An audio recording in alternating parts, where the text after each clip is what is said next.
भौजी ए भौजी भौजी ए भौजी का बबनी का कहतारू? जातारू का खाना बनावे त का करी? अब खाने न बनाई। झाड़ू पोछा बर्तन सब कर लेहनी तो अब खाने न बनाई। तारा लगे तो कोनो काम बा ना? ए भौजी कैसन मार लगलू खिसियाए हो? ना ना बोला ना, कोनो काम बा? तोहरो कोनो काम बा तो बोला क दी। हमार काम आज आलू के पूरी बना न दे तू, हमार बड़ा मन करता खाए के।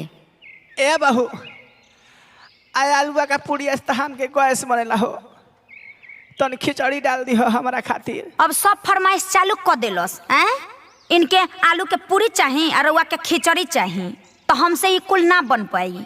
हमार उहे बा, हम उहे सब्जी रोटी चावल बनावल जानीला आ उहे बनाई। जतनी बनावे जिनका खाए के होई उ खाई ना तो फेंक दी। कैसे बतियाओ तारू ए भौजी? कैसे बतियाओ तारू?